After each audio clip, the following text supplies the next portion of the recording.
Good evening, everyone. Thank you so much for joining us tonight for some Final Fantasy IV Free Enterprise Randomizer. I'm joined here tonight by Vitasia, and my name is Ovak Jan. I'm so happy you're here, and I'm so happy that we get to get more Free Enterprise. Yeah, this is something a little bit different. We do have our league races going on this month, but with this weekly community race we have going on, we changed the flags up a little bit to have a little bit more fun, and we have some new faces to show off.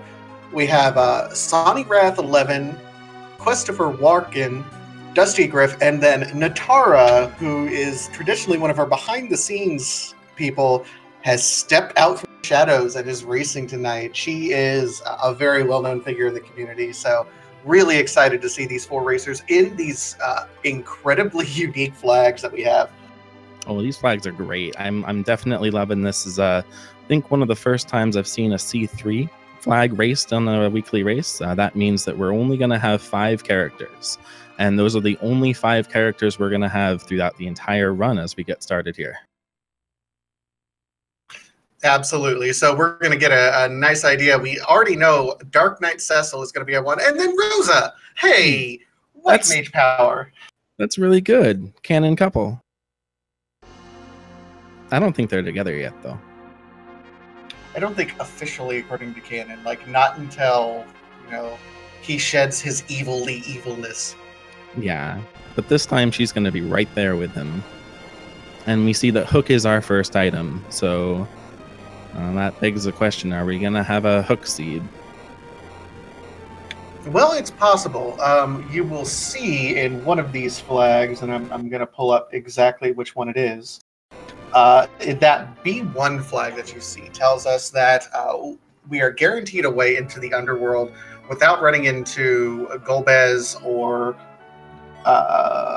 Golbez, Wyvern, or whatever boss is in the Odin position. So if it is the Hook seed, if they head that direction and they immediately see Golbez, we know the Magna Key is going to be somewhere else. And new to the randomizer, Boardface has, he's the person who's created this randomizer, has added Valvalis, the Whirlwind, to that list of bosses that will not block progress. Which is amazing. And it looks like we did see a mute knife that was in the spot in Damcian, where Dusty Griff is already... The other 3 runners are taking their time and checking the treasure spots here in Baron. Now, the treasure spots are really interesting, and we'll see that with the T4 S4 flags. T4 means all the best equipment is in the treasures. S4 means all the best equipment is in the shops. This is why I'm so excited over these flags, because this means anything can be anywhere, and I think we already saw an adamant on Dusty Griff's. That's so nice. We also have no free lunch flags turned off. So all of the freebie spots that you can possibly go to will have characters in them. We see Sonny Wrath already going up to Mysidia, and he gets another Rosa and a Kane. So there's our 3rd character. But it does look like Christopher is also going to get himself... Oh, no, that's another Dark Knight Cecil up there in the Watery Pass. And that's the thing about the C3 flags. Having no free lunch off is great because it means that you normally can build up your party to be exactly what you want it to be. But with C3, your party's already decided. But, Cecil, Kane, Rosa, this is already looking pretty good. Yeah, I mean, I'm perfectly fine with this flag. And knowing that it's a Hook seed, you're probably going to head on up to the to Mount Ordeals anyway. And it does see Natara is checking out a shop, and I do see sirens in that item shop early, so she's going to go through, probably sell off some things in order to be able to get some items there. Worth noting that, I mean, she has a Bahamut ready, wants to hang on to that just in case we can get it ready yet, because that would really make quite a bit of difference there. It wouldn't surprise me to see someone head over to the Kaipo and see who's behind Sandrogi, just to see if we can suss out who our 5 characters are. We know 3 of them. Yeah, 3 of the 5 is actually really nice to be able to see right now. And actually, you could beat, like I said, we see Sonny going right over to Kaipo, but you could beat Zeromus with these 3 characters. It is Rydia, yes! This is shaping up to be quite the match, where we've got one of the best parties, and I stand by Rydia. I absolutely stand by Rydia, no matter what people say. And it just almost really doesn't matter who the fifth character is. I mean, having Cecil and Kane by themselves with a white mage, you're doing pretty good. So the fifth character is nothing but icing on the cake at this point. Oh yeah, definitely. I mean, like I said, you could definitely beat Zero Mist with these 3 characters now, with these 4, and we have Sirens already. Like we said, this is going to be very fun flags. Absolutely. And we're seeing Dusty go ahead and looks like he's checking out the items that are in Troya right now.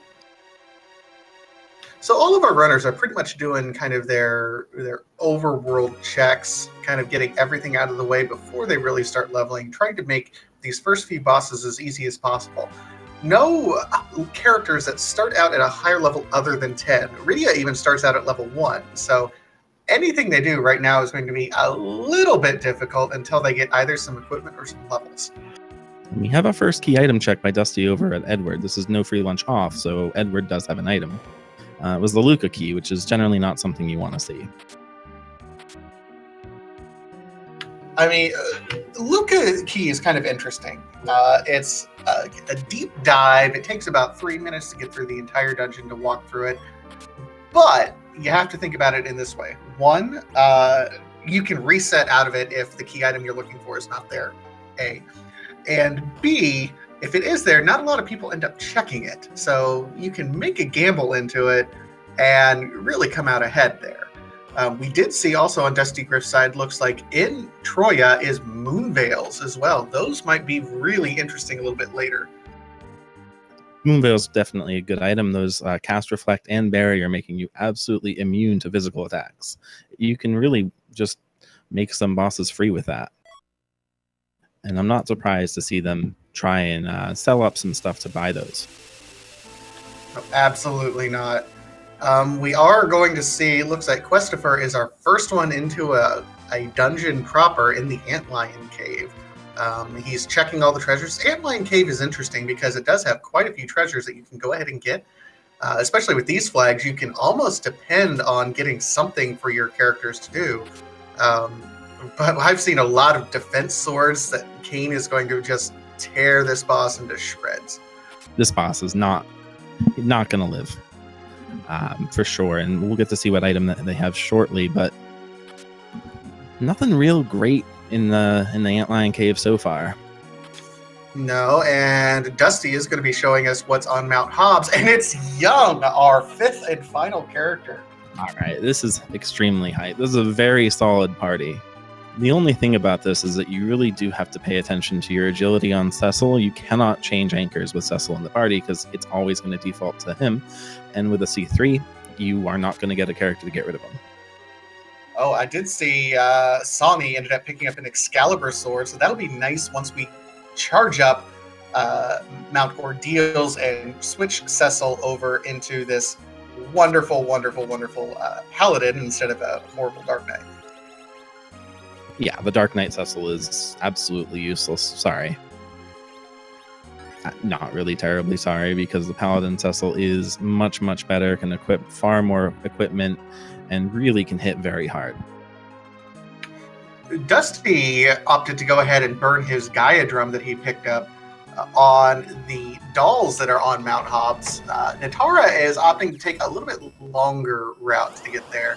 And then both Questifer and Sonny are finding Ogopogo in the Antlion Cave. Not a horrible boss. He does do percentage-based health, so it doesn't matter if you tackle him early or late, he's going to hit, like, hard.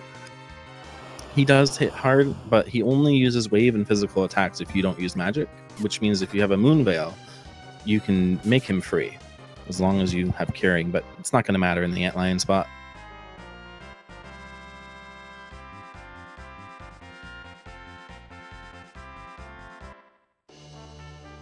And we did see the spoon is our Antlion Cave item, which is going to be the definition of worthless in this seed. No one could equip the spoon despite it having the highest attack power of any weapon in the entire game. It's really only good for edge to throw, and it's an almost guaranteed 9999 hit. And of course, we have no edge, so oh well. It's another key item. That's about the best you can say about it. Yeah. On the other side of Mount Hobbs, I saw both a coffin and a siren. So, I mean, we know where sirens are. We haven't seen coffins. So as soon as we get to the underworld, we'll be kind of set for grind for a bit. Well, we will, except for one thing, and that is money management is going to be difficult in this seed. There's no $ flag, which means that items in shops are going to cost, money. The absolute fast seed would have a $ flag 3, which would make them free. But in this case, not sure how much that's going to matter except for buying sirens, just given by how many adamant armors we've already found. Absolutely. So the runners are kind of swapping the spots. Natara and Dusty now going into the Antlion Cave, and Sonny and Questifer going ahead and getting their young. Now, we do know the 5th character is going to be Rydia. We saw it in the Sand Ruby spot. However, I'm seeing from chat, we also saw Rydia in the Baron Inn, so probably a slightly easier path to get your Rydia. Yeah, and Baron Inn, you don't need any key items, so you don't have to wonder where the Sand Ruby is. You'll know you'll get Rydia as soon as you're ready to take on that spot.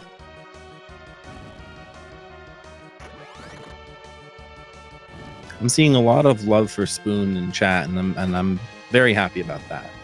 I'm not sure how else you'd eat pudding. What well, you have all of those, and of course it is the battle shout of one of my favorite superheroes, the Tick. Oh, absolutely. You can just... And now I'm only going to hear Edge saying that every time I see it thrown. Spoon!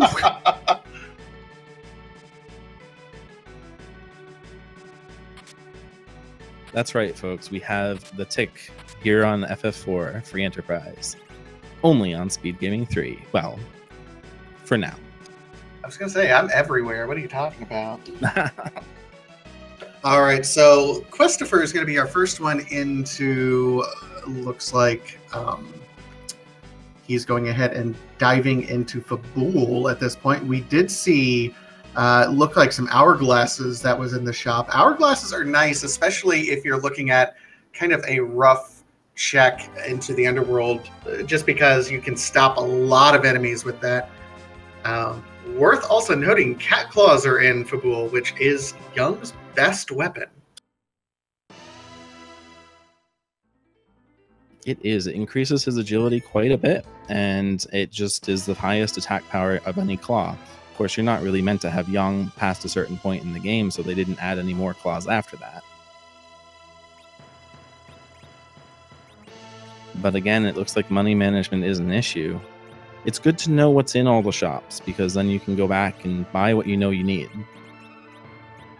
It is nice, and we're seeing kind of mirrors. Questifer, Workin, and Dusty Griff are going to be just the sync right here between the two of them. They are both going to be starting their Fabool gauntlet fights almost simultaneously. We know it's a moon boss. I did see someone buy oh my goodness, it's the Wyvern. So Wyvern immediately casts Wall. Worth noting, on these seeds, I do believe we have the disables Wyvern's opening Mega Nuke. So that's nice. He's still going to cast regular nuke on you, though. He is. So there's not going to be a Mega Nuke, which will just instantly kill the party, but you still have to deal with those reflected nukes. And those are not, as you can see, not anything to shake a leg at.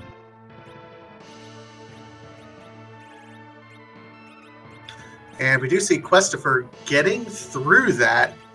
Very, very nice fight. And he is rewarded with a package. I don't anticipate us actually turning that package in, do you? No, absolutely not. We already know a much faster, much better way to get Rydia. Even if Rydia is at the package spot, which would be vanilla, it's just way too long. Okay, we do see that Dusty gets Wyvern down. I did see Questifer did over 2,000 damage, so I'm thinking that Questifer does have Dragoon Spear on Kane, which would make him do that much damage. Absolutely. And that Dragoon Spear on Kane is just so helpful, not only for bosses like Wyvern, the D-Lunars, etc., but it's also great if you're going to use the Sirens for the grind fight. It means that effectively, no matter what level you go into it, Kane will be able to one-shot that egg. And it's vital if you know about those grind fights at the egg, which I'm sure we'll get to see later. You do need to one-shot them, or else the yellow dragon will hatch and start casting thunder and start hitting you, and at low levels it can kill you. Absolutely. Sonny seemed to have gotten through that boss very quickly as well. Natara has taken a rest at the inn just to refill health. Safety sleep there.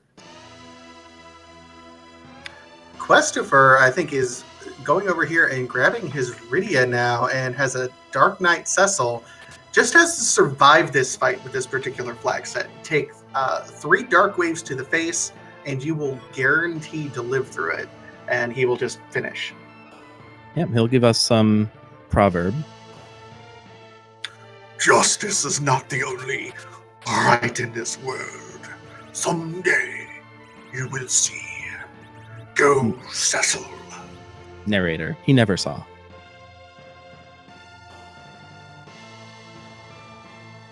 It's a little unfortunate to have Dark Knight Cecil as the first fight, but it looks like the second fight is going to be the Dark Imps, which is another fairly simple fight. Or maybe not.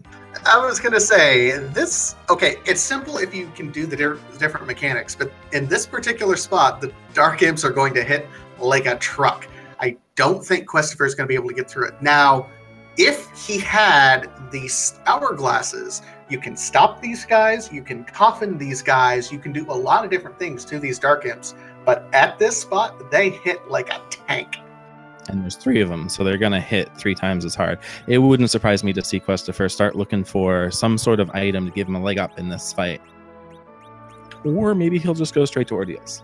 I was going to say, and we did see it over in Fabul. We saw those Hourglass 3s. Yes, we did. Meanwhile, yeah, Questifer is going to nope out there and say, okay, well, I guess ordeals for some more levels is going to be a good idea, which isn't a bad idea. We're also going to get a peek at this character, and it's a duplicate Yang.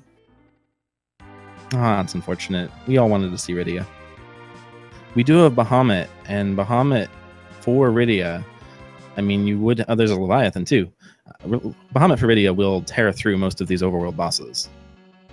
Oh, absolutely. Bahamut is just an amazing spell for early Rydia. It's really kind of one of those... and I know you're going to disagree with me on this, so I'm prepared to take the flack for it. Bahamut is the only reason to have Rydia. Early game. Ouch. Dragon Whip. Come on. I mean, in a pinch. I'd rather have a Rydia than a Tella. Okay. Okay. Yeah. I mean, I'd rather have a Rydia than... yeah, just about Tella and Edward. Yeah. I mean, Rydia can be... okay, Rydia is viable endgame. We can at least say that. Which we cannot say for a lot of other characters like Tella and Dark Knight Cecil and Edward. You are making Nightdew so unhappy. I just want to let you know that. I know I'm making Nightdew unhappy, and that's fine. And Natara is turning in that package, is going to be the first... saw Rydia, and then said, oh wait, I can get her elsewhere. That was a good reset. Like I said, I was surprised. I would be surprised if anyone did turn in the package, and now we see Natara remembering that, yeah, Rydia's in Baron Inn. So first boss on Ordeals is Odin. Now, we did see something interesting. We did see Questifer work and go ahead and equip both the Artemis Bow and the Artemis Arrows on Rosa. When both the Artemis Bow and Artemis Arrows are equipped, it triggers that minus stats to Wisdom and Will and plus stats to Strength and Agility. So Rosa, if she tries to heal right now, will probably heal like a limp noodle. But she's going to absolutely tear through this dragon because Artemis does get a bonus to dragons. Absolutely. Yep. I was thinking that the Dragon Mist, or Mist Dragon, D-Mist, also known as Derek in some circles, counts as a dragon. I believe it does. I think it does too. If I remember my tables correctly, and Fluffy right, says it's Schmitty not. and Fluffy both, and I know that these are both, all three people saying that, yeah, it doesn't count as a dragon, which explains why Artemis wasn't doing like 2,000 damage. That's fair. Worth noting, if you've been watching the League flags, you'll know that the no free lunch flag being on means D-Mist is extra important because it opens up that spot for Rydia's mother. However, because we have free lunch going on, D-Mist doesn't really mean anything. That's true. And question in chat, do we know if Rydia is behind the package? We actually do, because Natara checked, but because it's C3, we also know that once we have Rydia, we have all 5 characters, and we're not going to see any other characters for the entire game.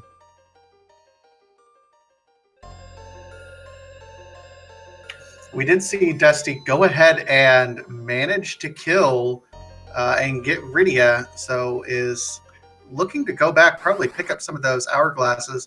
It looks like we have the Water Hag as our third and final boss. I did not see what the key item was over there for Sani. Although it's not the Water Hag. It's the the Gauntlet. Ooh. It is the Adamant, and the Legend Sword was in Baron Inn, so, well, they can get another Excalibur. I don't think they're going to, but they could. I mean, they could if they wanted to throw it, which they can't do.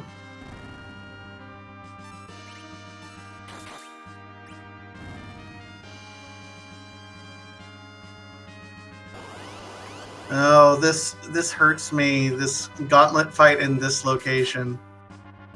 So low HP. I can't imagine just how little HP each one of those monsters, and yes, the Baron soldiers are monsters, has. It's got to be in the double digits.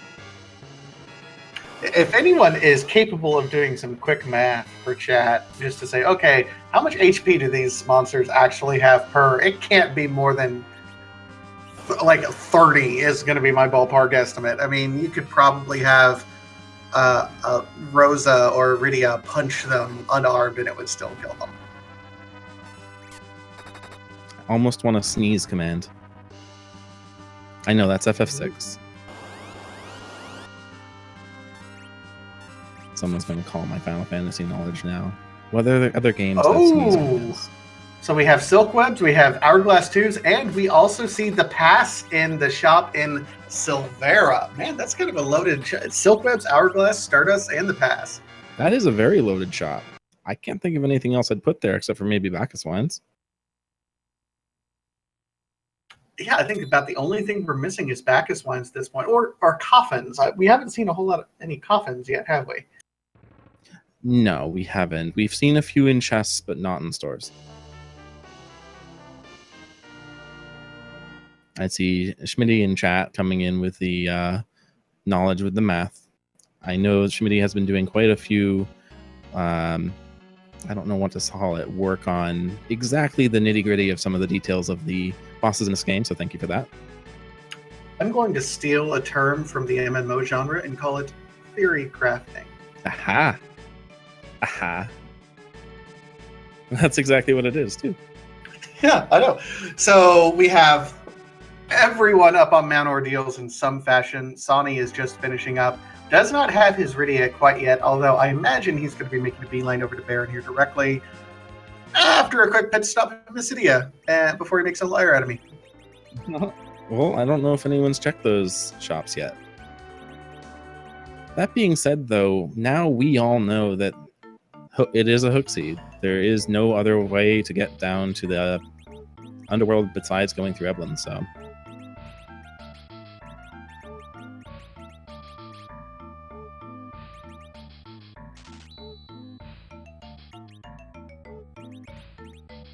I would imagine that the next thing that we're going to see is everyone try and prepare to go through the Eblin Cave and through the Tower of Babel down to the underworld. This is one of the more difficult things to do, simply because you're fighting bosses that are far higher level than what you're probably at based on where you're at with levels in the overworld.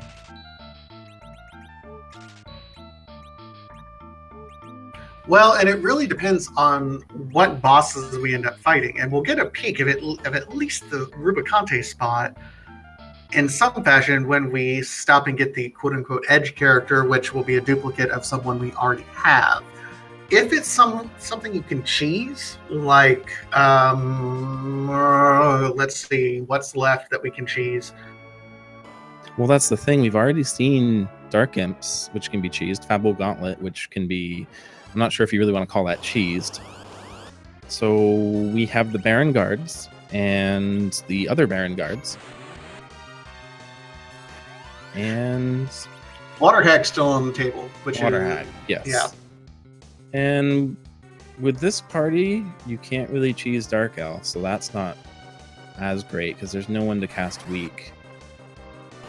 Well, Dark Elves can be stopped, though. I mean, using... I guess when I say cheese, I mean something to effectively be able to power through it. Like stopping it, or, you know, splitting the... using a Gaia drum, or something that makes the boss ridiculously easy. Creative application of game mechanics. We call that cheating. I call it creative application of game mechanics. To each their own. I'm fine with that.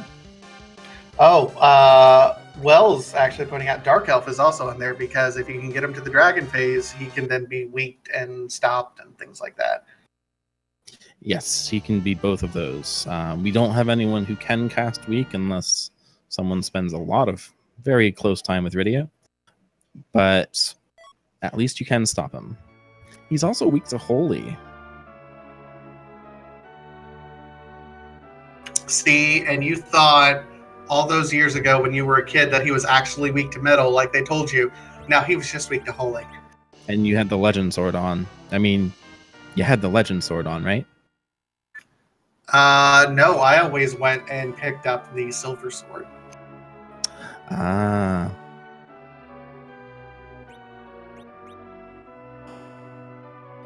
Because I'm extra like that.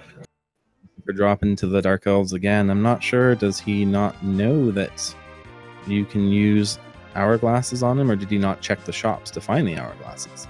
I don't think he checked the shops to know that you can use those hourglasses. So that that's that might be something, yeah.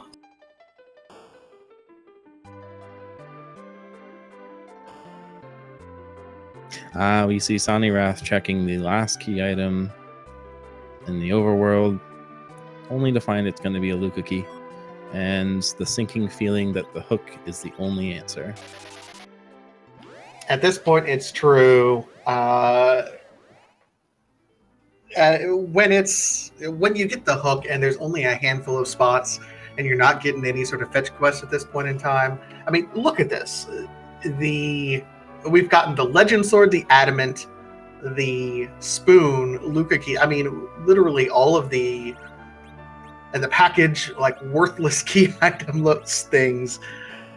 It just feels really kind of disheartening, because there's no possibility and there's no extra paths open to you right now to try to gain some levels.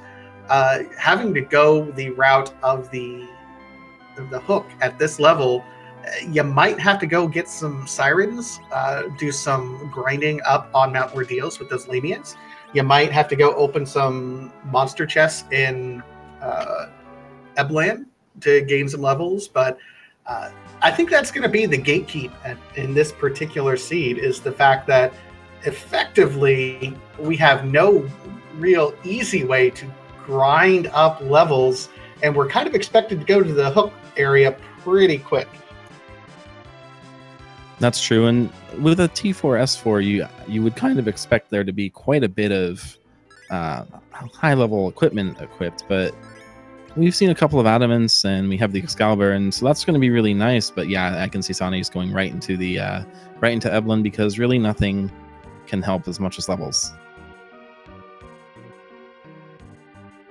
Oh gosh, I hope he knows how to kind of route this particular area. I've seen him check a few different things. Is rewarded with an Avenger. That is fantastic. So right away, it's worth it. The Avenger auto berserks the character, which is equipped on, which means that they will do double, I believe, damage, and it also increases their agility by 15, which just means they're going to be going quite a bit faster. Now, one thing that you can do that I don't see Sony particularly doing right at the moment is you can use the life glitch. Even in glitchless seeds like we have in this flag set, what you can do is right as an enemy is dying, if you cast either a life spell or a life potion on a dying enemy, it will bring it back to life, which means it will restore its health, but because its vitality is 0, it will still re-die, effectively doubling the experience that you get for that character. That's one of the most valuable things you can do when you have to do this particular Eblin grind, because it just makes fights so much more valuable in this cases. Absolutely. When you only have a limited number of trap chests, you got to get as much of an edge as you can without finding edge. Oh, I see what you did there. You're welcome. I did see that Dusty Griff did take one of the grind fights that we were talking about. I'm not sure if he ran out of sirens. He might have. He knew where to buy them, but I think he just realized he didn't buy a ton. And yeah, he's going through and he's on a shopping spree. Come on, sell the spoon. You don't need it. I'm only saying that because I don't remember how much the spoon is worth, and I want to know. Like 5 gold. It's really not worth or 5,000. Okay. They're hanging on to a lot of stuff that, frankly, they don't need. I can see people hanging on to the lunar staff if they're getting ready to switch off to Rosa once everyone else is equipped well enough. But man, you gotta clean out some room in order to buy enough sirens to do well. Yeah, it's something that, again, money management is a thing because of the flags are very generous in everything but money. Although, our runners seem to be doing all right. So we haven't gotten to see what's in Eblin. It looks like Dusty is heading into Eblin Cave proper. Yeah, just going right for it. Says, nah, I don't need levels. Levels are for pansies. It's not a bad play. You can check to see what's there before you decide that you need levels. Well, and if worse comes to worse, there's also the 4 Mad Ogre treasure chests that's on your way up. So that can get you at least a handful of levels there. And they can be stopped. Absolutely.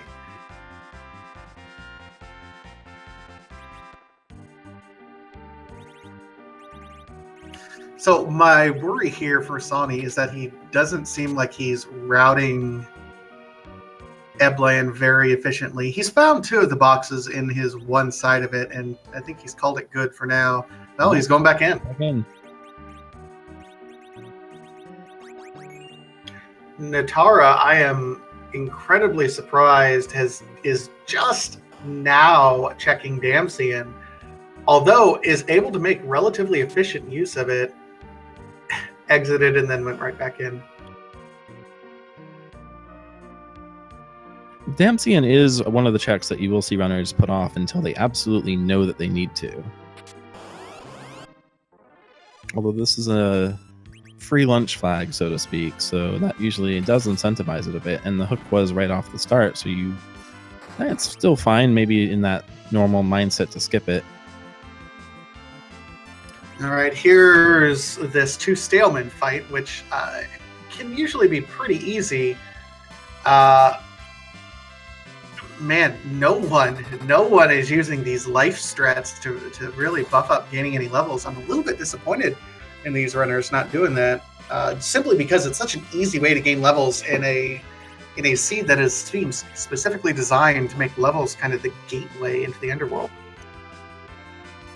And it is one of the more well-known glitches, so it usually isn't a matter of them not knowing about it. We can ask them about it later on. Maybe they just didn't think it was necessary at the time. I am absolutely going to do that. And an Asura summon, so Rydia can become a healer later if we need her to be. That's not a bad play, or not a bad pickup, and neither was that crystal ring that Natara just grabbed in Eblin, which I know I saw Dusty skip. And look at that. That is going to be the water hag at the Rubicon spot. That is very good to see. That's very important for Dusty, because all of the other runners are kind of wandering around, and he's the only one that's made the dive to check that. The boss beforehand is generally pretty easy. The Rubicon spot is the most difficult, and it's 3 attacks and you're done. Yep. You just have to survive those. Well, you have to make sure that your speed isn't so low that the water hag gets off that many attacks and kills your party before you can get 3 attacks. It's usually not too difficult, but it can be.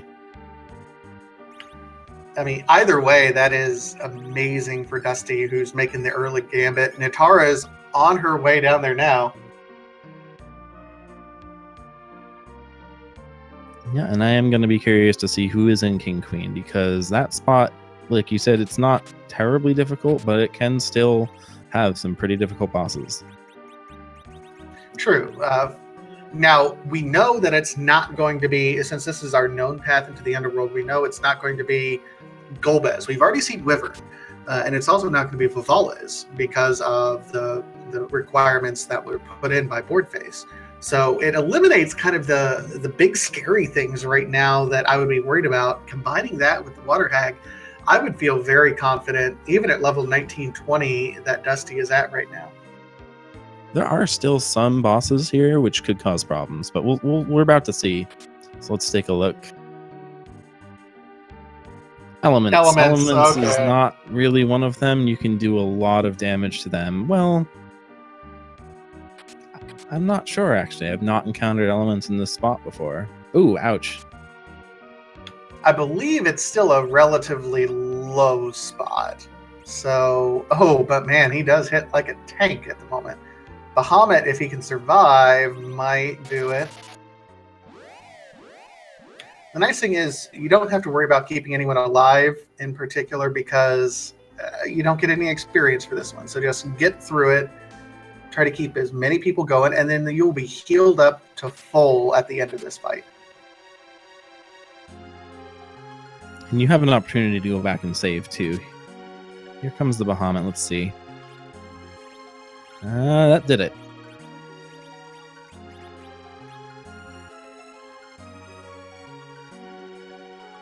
Yeah, but with Water Hag coming up here, I don't anticipate Dusty spending the time to go and do a safety save.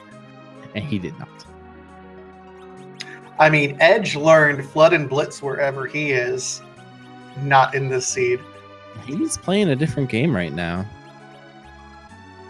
Is he living on the edge? Ooh. Ooh. I'm sorry, but saying that just makes me think of the parody song "Living in the Fridge." I do not know this parody song, and now I must research it after this. Oh, it's classic Weird Al. Come on. I know. For someone who sings and writes parody songs, I'm not as well versed in my Weird Al as I need to be. Well, there's your goal tonight between this race and the 10 p.m. League race.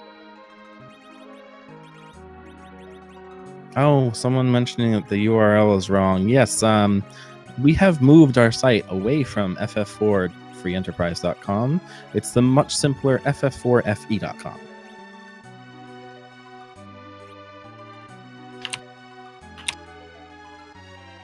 And I have went ahead and posted it because I'm a mod and the bot won't completely delete anything that I put in there. Vitasia, you're using your powers for good. No, I use them only for evil, exclusively. Let's keep it real.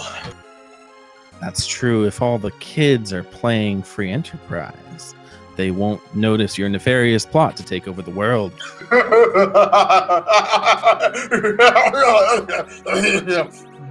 Yes. Calm down. You're scaring the children. Meanwhile, Dusty Griff picks up his falcon.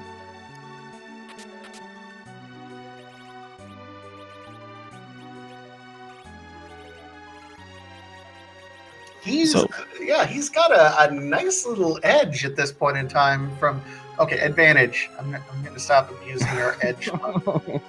Edge is not playing this game. We've been over this. So now, Dusty is going to be diving in, and he says, "Nah, I'm equipped enough. We're going right to the end." Yes, and this is very common for T4. Usually about this time, you have all the items you really want. The chests down here are not any better than the chests on the surface, and these ones can be trapped with monsters that can kill you, so why bother opening them? You'll note that most of our runners are not opening chests in the Tower of Babel. Okay, Natara, that's fine. For the same reason. Making a liar out of me, but that's okay. And I like looked over to see what Natara was doing, and then I missed what Dusty Griff did. Right there. That's why. That's the Mad Ogre fight. We'll be fine. It's just levels. That's all it is levels. It's free with this hourglass.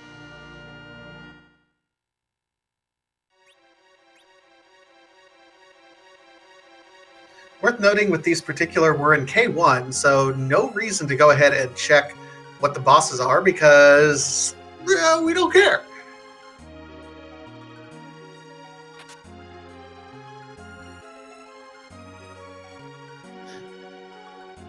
I did miss the item that's in the Feymarch chest. But given that Dusty is heading straight down itself, it couldn't have been important. I mean, it wasn't the crystal at any rate, and that's really all we're looking for. He already has the pass, and Dusty is set up very nicely at this point in time. As soon as he gets the crystal, he has the sirens, he has a dragoon spear to be able to grind. We're very, very close to the end of this seed. This has been friendly at this point in time, hasn't it? It's been a very friendly seed. You know, Waterhag in the Rubicon spot. That's definitely very good to see. But, you know, it still could have some tricks up its sleeve. You know, we don't know where the crystal is, and the crystal could be anywhere. Dusty looks like he's committing to possibly Sheila having the crystal. Went and spoke with Young in the Sylph spot. So going to turn in one of the two items that Sheila can possibly give you. Yep, this is a pretty common play, I think, now in K1 seeds. If you just talk to... Are we doing Yang or Yang? If you just talk to him in the underground, and then you can go back to Sheila and tell her she's there. I'm sorry, tell her he's there. The pass was in Silvera.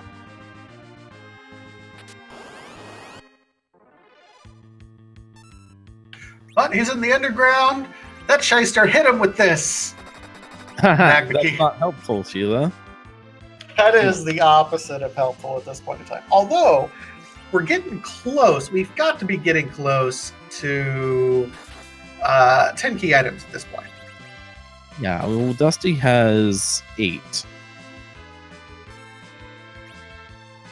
Well, plus one more item. Yeah, okay, 8. Yeah, because the pass does not count because you buy it in the shop.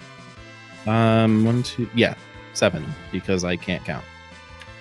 Well, plus the one item from the Feymarch that we had no idea what it is because reasons.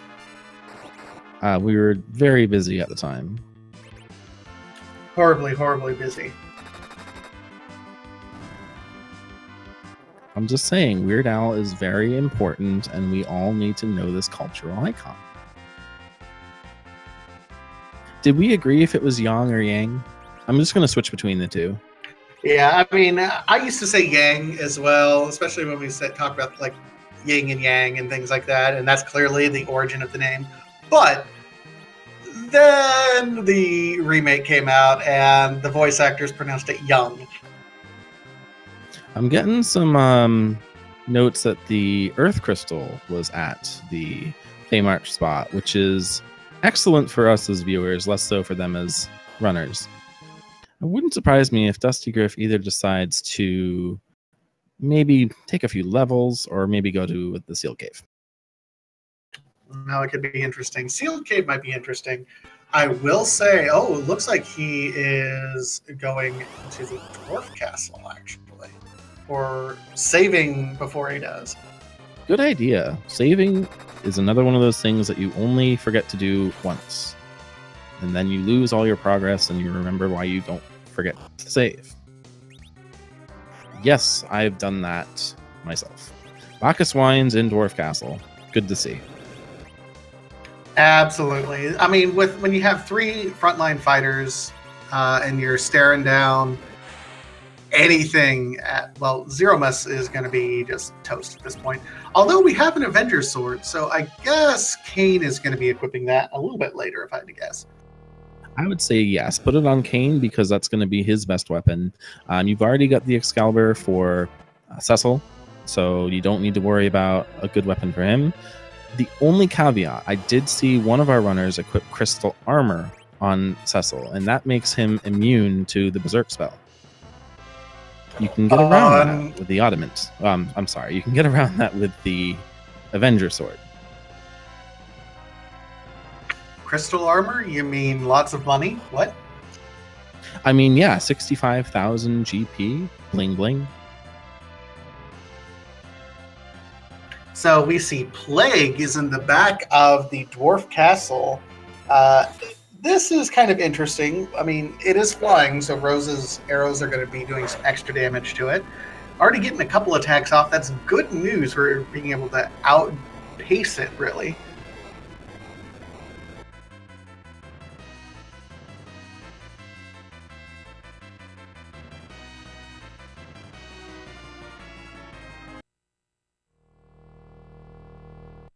This is getting a little close. Oh, it's getting real close, and not enough time to. There we go. Use the fight. Oh, there it is. Okay. Meanwhile, Natara is starting her egg grind. Does not have the crystal yet, but is feeling confident, I think. It's not a bad play to get a few levels. It is not going to be at the highest amount of experience because, of course, she does not have 10 key items yet. So it's only 34,000 instead of 68. Getting a few levels here certainly wouldn't hurt. Dusty does find Baron Guards with another Cane, but most importantly, Rydia grows up. You get your level 2 spells. This is kind of a low HP spot, so they should be able to just knock these guys out relatively easily. And these are one of what we've been calling our free fights. With the no free lunch flag off, you can do all sorts of nastiness to them. I mean, I'm a fan of nastiness. Yeah. By nastiness, I, of course, mean things like using coffins on them, stopping them. And we can see that they were really no problem. Now we go through kind of a long cutscene where the Baron Guard hand is going to steal a crystal. This kind of makes sense. I've seen some things here that don't make any sense.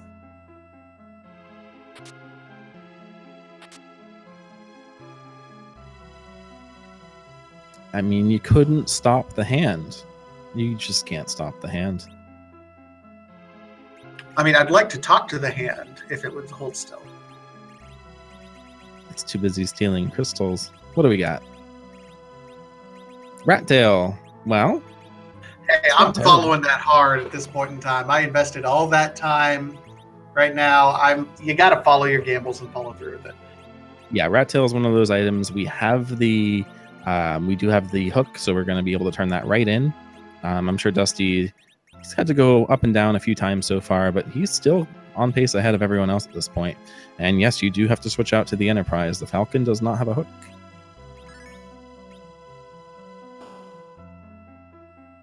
Yeah, we do see Soma drops for sale, but these two characters are high MP characters, so they might not be getting as much use. Yeah, I would not worry about that at all. I'm curious, Natara is using Bahamut and using some other interesting strats on the eggs. I wonder, does she have the Dragoon lance? I am so happy. So happy. Now, will Dusty continue to follow that? Please do so. I mean, you're on the overworld. You just got another fetch quest. Your only other option is Sealed Cave. And yes, you're following it.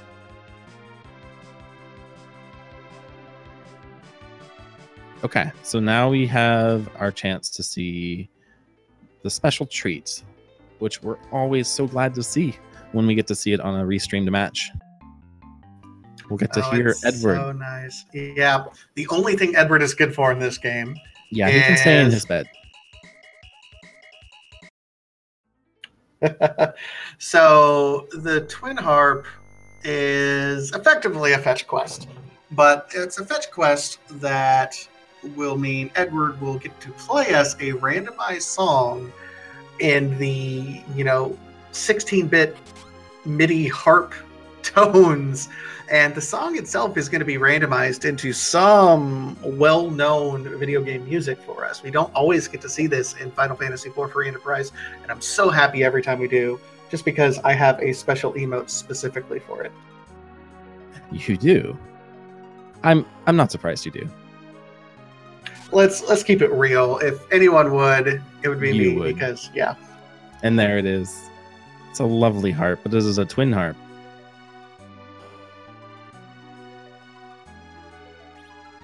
Dude, have a safety save here. Although we're at the mid-20s, we should be good to go for this particular boss. I think we also have very strong physical characters. Dark Elf Spot has very high magic defense, which in the base game wouldn't matter much, but here it does.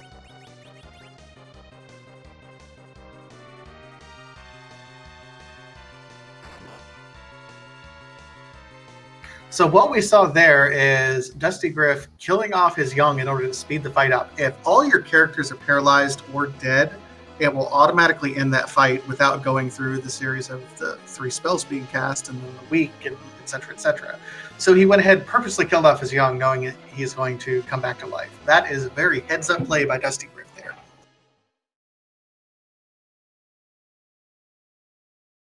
All right, and here's our song.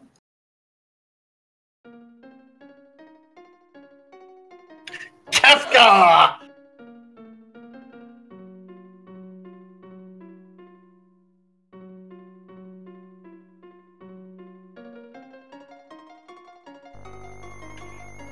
Gonna try and turn that right up.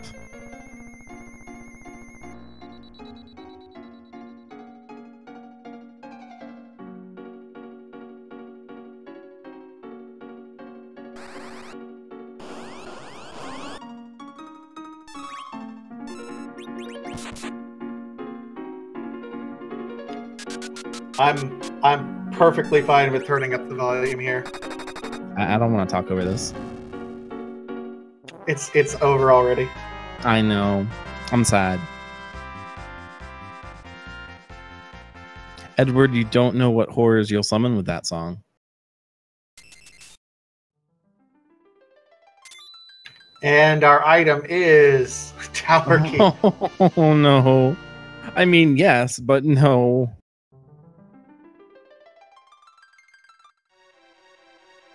This is good for us, though. I mean, we will get to see more game. So now Dusty has 4 options. We can do Tower of Zot.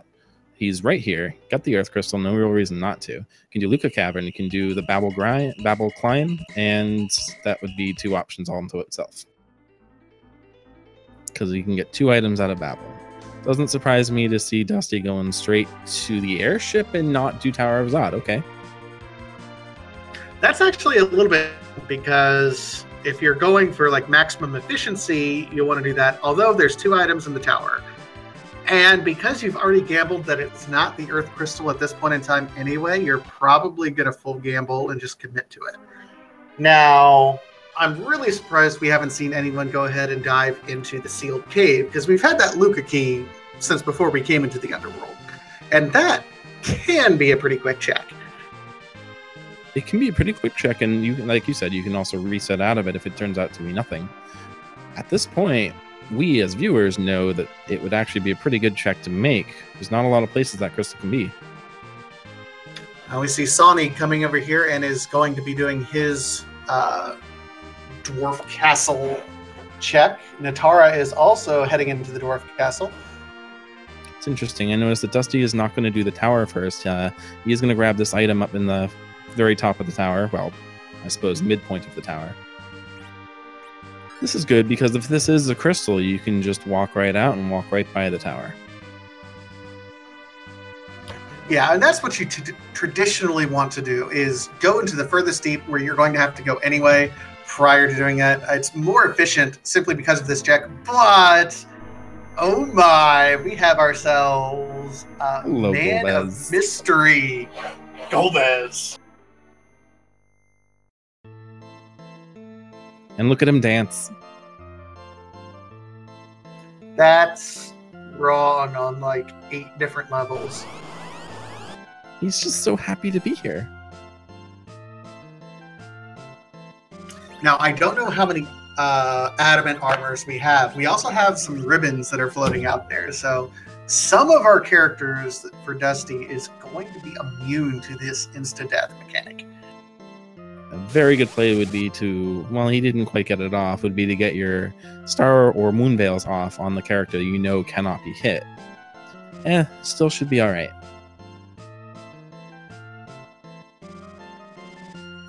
Mealtime Shadow, which it always confused me that suddenly Golbez is a summoner. Yeah, and we never see the Shadow Dragon again, do we? Never. An orphaned plot point. Even in the after years, Golbez cannot summon anything, and only one character gets death. That's very good to see. And we do guess he's full. I'm not sure how much calories a Yang has. Apparently it's enough to satiate a Shadow Dragon. So we're going to be seeing a lot of walls and star veils and moon veils be cast, because all Golbez does is cast magic, and it seems like he likes to cast it only at the one person who has a wall up, because why not?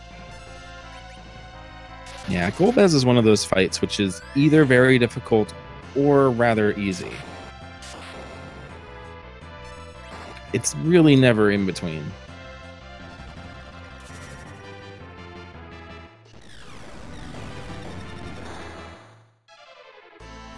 Getting some good damage off on him, but this seems to be a pretty high HP spot for Golbez to be at, so you're going to have to pump out quite a bit of damage for this particular location. But why? He's gone. Except he's not gone, because you can't kill him. Never. You can never kill him. Oh, look, Sonny is going to be heading up there. I'm so glad to see the pan too. I'm glad, because we get more game.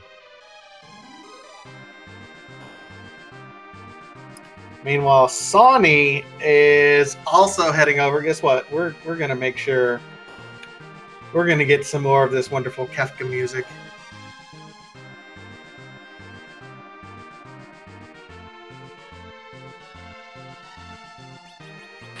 If it's going to let me switch it.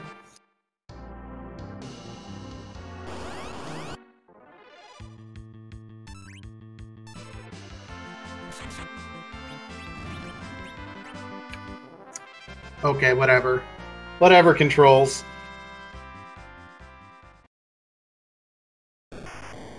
Alright, so Bahamut was at a nice and easy spot.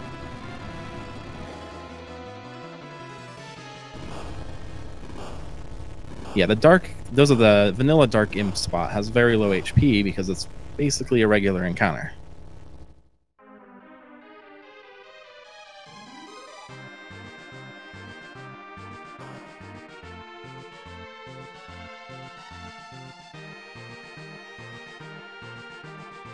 And we see Sonny went ahead and also did that particular glitch there, or not glitch, but tweak in order to get his Dark Elf fight done fast. Dusty is certainly checking more locations much, much faster than our other runners at this point in time. Keep in mind, though, these are just the 4 runners that are featured. We also have upwards to 28, I think, total runners doing this community race. So we'll announce the first few outside of those racing for our restream pleasure right now.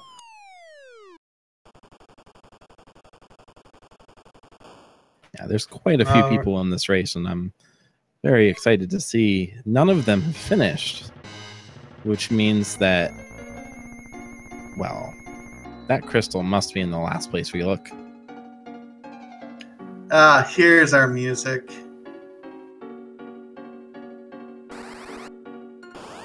Yeah, K1, S4, T4, and no one's finished yet. It does mean that that crystal is probably in the worst possible location. Which, as a viewer, I'm so happy to see. Well, we have a few different places that no one has checked yet that we've had access to for a while. We have the sealed cave, of course. We have the earth crystal, of course, and we also have this pan location, which Dusty is go ahead and checking right now. Would not surprise me to see that Sheila has the crystal again. But we're going to find out, and this is where we get to wait with bated breath. I think it's going to either be in the sealed cave, or it's going to be on Sheila. I don't like Tower of Zot. These puns in chat are getting a little, they're dragging on a little bit.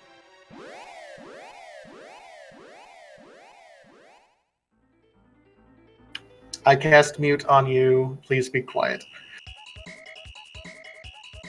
No, not at all. Natara is going sealed cave. She's making the dive. Now, Natara has used more sirens so that if it is here, she is really the only one capable of beating the boss at this point in time. And she certainly could with all her levels. But let's see. What is she? Pink tail. Okay. It's either Zot. Okay, so we have Natara checking sealed. We have Sonirath checking Tower of Zot. We are going to see where this crystal is. One way or the other. We're going to find it here, or at least our path soon. No. Natara got rid of the silence rod. She's committed to Archer Rosa, I think. Well, it's certainly an option.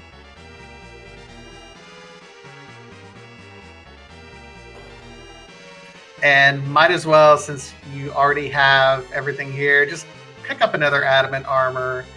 Adamant for everyone. You're in the neighborhood, pick up an adamant. Has Dusty not picked up any of the cat claws that are located over there in Fabul? Like, I just saw a fire claw, and that's it. We did notice that Dusty has skipped a lot more chests than anyone else, and it does look like Dusty is got to go fast to Tower of Zot. He has been skipping quite a bit of things, and he is ahead in location checks of any of our other runners. And chat, go ahead and meme it up. Is this even randomized? We have Sandy, Cindy, and Mindy, the Magus sisters. Vanilla Darkness. And a Vanilla Darkness. Oh no. Reset. Natara, just reset. There's no point to it. Oh, she hasn't found the pass yet. Oh, which means that now she has her moon access. Oh, this is a very good fight to see here, though. Oh yeah, this isn't bad at all. This is actually preferable here. This is another one of our free fights, and with the no free lunch flag turned off or set to 1, you can do all sorts of various nasty things to these guys, to these monsters. Yeah, and because of this, I think we kind of can math out the rest of our. We're going to find the Earth. Let me see. The Earth crystal is going to lead to the Baron key, and then the Baron key is absolutely going to lead to the regular crystal. So right now, of the runners that we see at the moment, Sonny Wraith is actually looking in the best shape. Yeah, and it's definitely good to remember that Dusty has not done any grinding yet. So Sonny has done a little. I'm not sure if it's going to make as much of a difference. They are very, very close to each other. Natara's spot would be another good place to use the life vitality glitch. I didn't catch that she did, though. I do not believe. It's still interesting to see. No one else has really gotten here yet in terms of finishing. So let's retrace our steps. Earth Crystal was okay. So Earth Crystal was Feymarch. Okay, so we had to get underground access to get the Earth Crystal, which is going to lead to the Baron Key, which is going to lead to the regular crystal. I still think that our big kind of geek were those levels in order to get past. But, you know, with that water hag, it really wasn't. It was just the nervousness of what could possibly be there. Dusty was able to get to the underworld so much faster because he just YOLO'd it. He did, and I would, especially with these flags, I would think that YOLOing it is the right play. If you find a really difficult boss, you might be a little behind, but you can certainly pick yourself back up and level up a bit and retake them on. If you find yourself a free boss, all the better. All right, let's see where Questifer goes, because Questifer has two options. The town of Troya, I guess that Questifer never actually checked it. All right, here's a moment of truth. Do we get to see the Baron Castle or not? I mean, we know it's got to be there because all the items, we do know in this particular randomizer, all of the items have to be accessible. And that's true. That's true. As a note, if Boardface is listening, that might be a suggestion. If a place is completely, you don't need it in any capacity, have it have the possibility of locking that item. For example, if we know we absolutely do not need Baron at all, let the Baron key be locked to Baron. It's totally fine. It increases the randomization. It does. I would just like seeing seeds like this where the crystal is not in an easily accessible place where you do have to go on a bit of a treasure hunt. Although it's fun when the crystal's in Antlion or, you know, handed to you at the very start. It's more fun, I think, when you have to go on a little bit of a treasure hunt.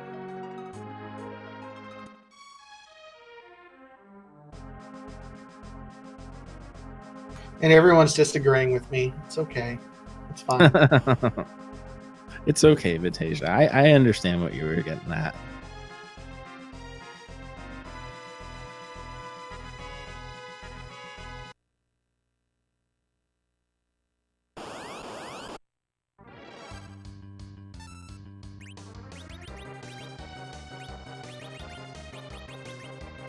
So we do see Sonny did go ahead and dive. So we have our Mylan fight.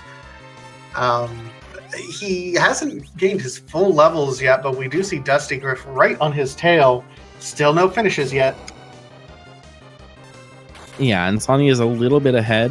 I think Sonny never grabbed the pass. In fact, neither did Natara. Oh, but Natara is in Silvera, so she'll get the pass very quickly. But Sonny still doesn't know where the pass is, so Sonny will need to look around at a few shops just to find that before he's in go mode.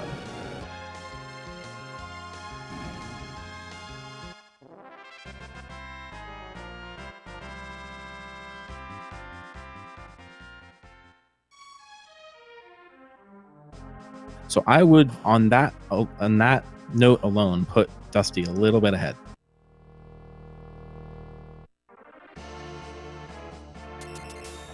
Yeah, I would say slightly ahead, just ever so slightly. At this point, we know where everything is. Ooh, a Luge fight. I think I got something stuck in my throat here. Hang on. No, that's just his name. Oh, okay, right. Yeah. I can't think of any weird way to say Luge. Lugai? But there's no I there. Just Lugi. Oh, I know. What is he a doctor of? On that note, what is he? Is he a mouse? Is he a robot? You know what? That's great. I want to. Where's that Dr. Luge fanfic in chat? Like, what really is he? We're veering off here.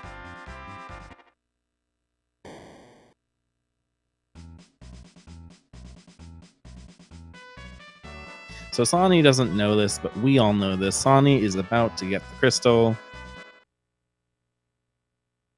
And he's actually avoided kind of the Sheila traps at this point in time, which really is the major time difference at this point in time. Yeah, it kind of does illustrate some of the differences with just this randomizer and randomizers in general. If you can check more locations quicker, even if someone else beats you to the same location where the one key item you need is, you can still be on par with them. So Dusty has checked just about every location.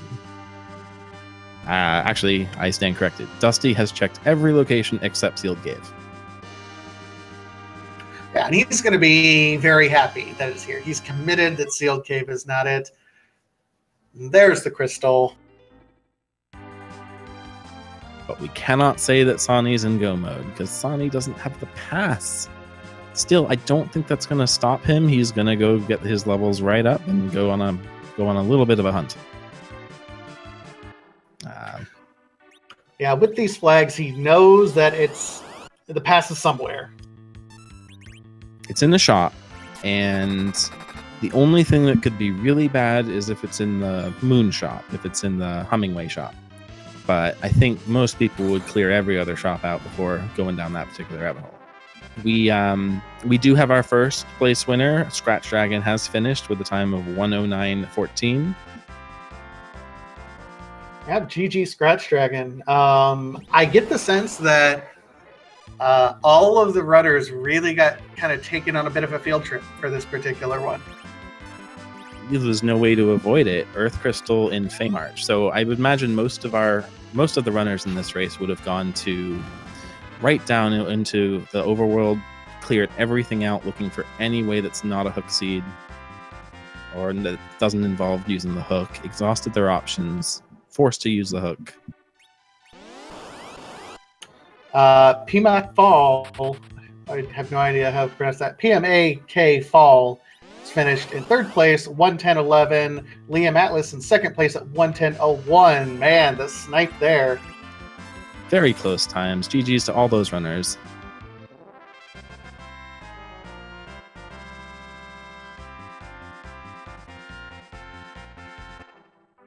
So both Sani and Dusty are doing their grinds right now. Natara.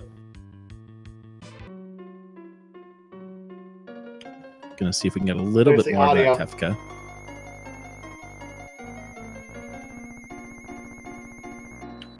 The more Kefka, the better, I say.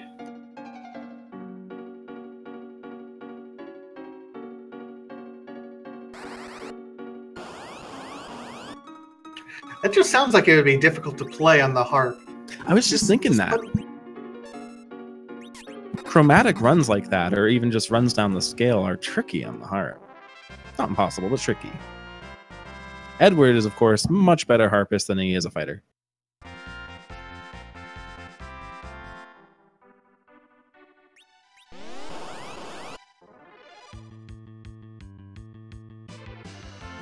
So as we start going into our grind fights here, we've got Dusty and Sani both leveling up a bit.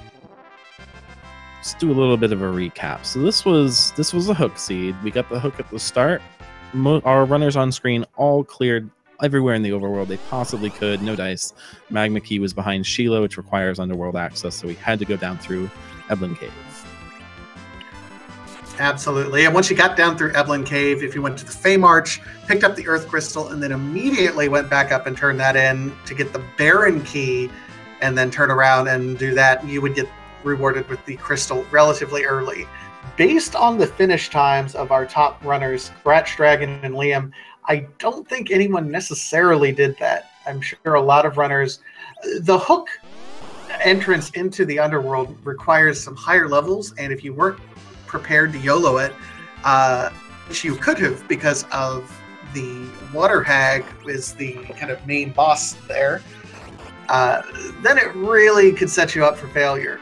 We see Dusty killing Cecil off in the meantime. I'd imagine Cecil's either level 45 or 44. That puts his agility at 28. Or, yeah, 28, which is what you want it to be.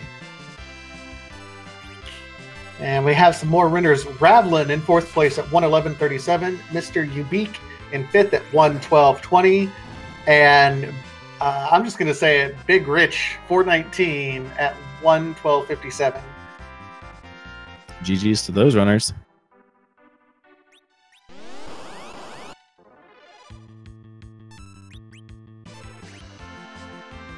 Natara does look like she has a crystal sword for Cecil, which is nice. Is very nice. That is Cecil's strongest weapon by a pretty big margin. I've also heard it has another name, but I'm just not sure what that is. I believe it goes by another name, named after, of course, a blockbuster movie of summer of 2017. Oh yeah, I was gonna make a joke here, but I honestly can't think of any blockbuster movie in 2017. Ragnarok. Well, yeah. Okay, yeah, I know. I prefer the Ragnarok in FF6 though. Only because it becomes the Illumina after you gamble it away? That too. Niram finished in 7th place with 113.32, and Muppets in Space finished in 8th at 113.34. Niram sniped Muppets. Well, we have the next very big fun part of this. The Zero Miss sprite, it's the same for now, but it's not going to stay that way. Sonny is attempting Zero Miss, and we're going to get to see who our randomized Zero Miss sprite is today. Oh man, Sonny, I guess picked up the pass at some point in time, so is slightly ahead of Dusty right now, who is on his way to Zero Miss right now as well. This is going to be kind of close between these two. And I see that Scala Kitty in chat is very curious who we're going to get. Scala Kitty being one of the people who've worked very hard on this particular randomizer. Shoutouts to Scala. Ozma. Okay, what is the origin of this? Because I have an origin, and I don't think it's the same origin. Well, Ozma is a special boss in FF9 who I actually never beat as a kid. I think. What's your origin story? Well, my origin was from Final Fantasy XIV, but literally every boss in that game comes from some other Final Fantasy, so... As many as possible. Ozma in Final Fantasy XIV is probably... I would say Ozma is not as annoying in Final Fantasy XIV. The other players are far more annoying. That is truth. But players are kind of annoying in any MMO. It's true. I just wish they wouldn't just leap off the edge. As a white mage, I just let them and then say, GG. So, anyway, Sonny is doing quite well at this point in time. Was able to nerf the first Big Bang. Looks like has plenty of berserking characters at this point in time. I'm a little surprised that Rydia is still up. Rydia is at an HP where an unnerfed Big Bang is it for her. You know, with this particular fight party set, I know Rydia is bae, especially now that she's grown up. But she can take a dirt nap right now, as far as I'm concerned. Well, she is the one who's handling the Big Bang nerfing. And that's a very important job. Rosa's taking that nuke, not who you want to see. This could be dangerous if that cure does not go off before the Big Bang does. Rosa could eat it. Oh, it did. Only casting Cure 3. Does Sonny not know Cure 4? He must. Right? I mean, surely. HP at that level. Oh no. Oh, that is no. not what you want to see. That is definitely not what you want to see. Now it's just cross your fingers and pray, because everyone's zerked. I mean, he's coming up on a black hole, and that might save him. Oh. Well, if he does enough damage to move him to the next phase, that might save him. This is very bad, though. This is very, very bad. Nope. Oh, that's so bad. I'm sorry. Whoa! 2 up. Oh no, and there is a black hole. Oh no. No, that's good. He'll have one more attack on each character. He might be able to life up Rosa, get a cure off, and survive. It's going to be very tough. It's just got made a lot tougher. I am... Come on. Come on, buddy. You can do this. Oh, he's healing himself first.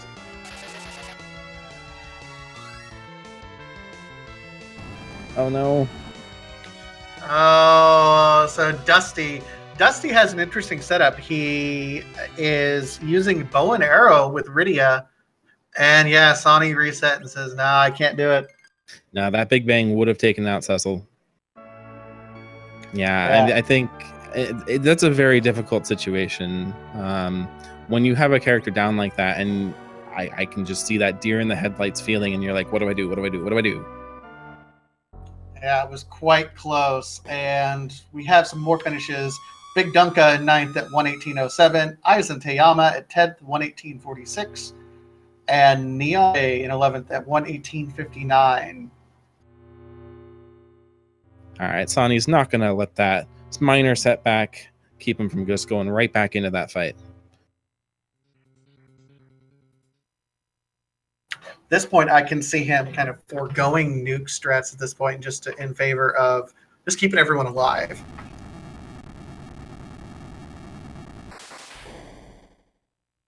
That is a safe and sure way to take down Ceramus. You can try and nerf his Big Bang, but it can be a little dicey sometimes. It's always safest just to heal up and just let it, let your fighters do what they were put here to do. Yeah, just let it be. Let it be. Let it be. And let it be. I will say, though, that if Cecil had Clemency, the Final Fantasy XIV ability for Paladins, he would have been fine. That's a little OP for this game. It's very OP. I'm a Dark Knight. Not that I'm bitter. Hey, I just do what I can. Anyway, Dusty Griff is still on his Osmus fight. Yeah, Dusty did seem to be... Oh, he's using Rydia to attack with the one of the bows. That's good. That's going to do a fair amount of damage and won't trigger any sort of counterattacks. Of course, Rydia's going to eat it right here, but that's okay. Actually, having a... Yep, there we go. GG's to Dusty. Did he skip the Medio phase? Yeah, pretty much. He skipped all of Medio. GG to Dusty, finished in 12th. Now with 120.51. GG Dusty. I'm going to switch back over to Sonny as we go back to attempting the Big Bangs here. Attempting to get rid of Osmus. And the question in chat, where does Ozma come from? Ozma is a special boss from FF9. Very nasty boss. Not one I really recommend doing.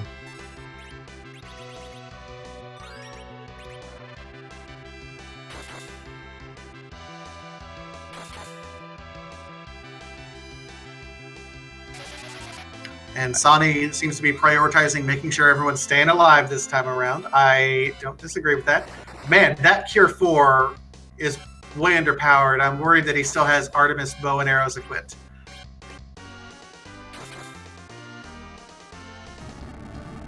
All right, we do have Dusty joining us in chat. Let me just pull him up. Hello, Dusty, and GG's. GG's. So kind of an interesting seed going around. I mean, it was almost 100% for you. Yeah. Pretty close. Yeah. So an hour 20 for a near 100%. I'm not too mad about that, to be honest. You did check almost everything you possibly could. Yeah. Pretty close. I did want to ask, you didn't do Sealed Cave, and I know that when you're down there, some runners would have just gone right in there to try and see if that was it and reset out if it wasn't. What was your thinking on that? The times when it would have been best for me to check Sealed Cave, early on, like when I first got to the Underworld and when I dipped back a couple times, there's still things open like Baron Key, and I'm not sure if Pan was open, that sort of thing. I like waiting to do Sealed Cave until it's a for sure thing that it's going to be the end of a chain, or not necessarily for sure thing, or just a better chance that it's going to be the end of a chain and not the beginning of a whole new chain. So that way it's either, it's for sure Crystal or for sure, Spoon or something, but not Baron Key, so that I have to go through it and then get led on a deeper chase that may not lead to Crystal anyways. Well, you know, you honestly, it was a pretty nice run. You know, only 101 boxes open, so you got your items pretty quick and you went. I gotta say, compared to the other runners we saw, it felt like you made kind of an early YOLO into the underworld. Was it once you saw Water Hag there, you were like, oh yeah, I got this. I don't need to level any? Because everyone else kind of tried to do some level ups before they went there. What was your thinking before going in there? Yeah, I think I had, maybe just one adamant by then, maybe 2 adamants. I found another adamant in the Eblon Cave, so I had 2 adamants by then. I did one quick siren on ordeals just to get a bit of experience, like to quickly do that. And then when I saw that second adamant in Eblon Cave, I just skipped along and didn't even do... I would normally do the ogres, the trap chest in Upper Babel for that added experience, but I decided to skip that one because I was like, I have 2 adamants. If I'm going to die here, it's not going to be because I'm, it would have to be a mistake on my part at this point. Felt pretty confident.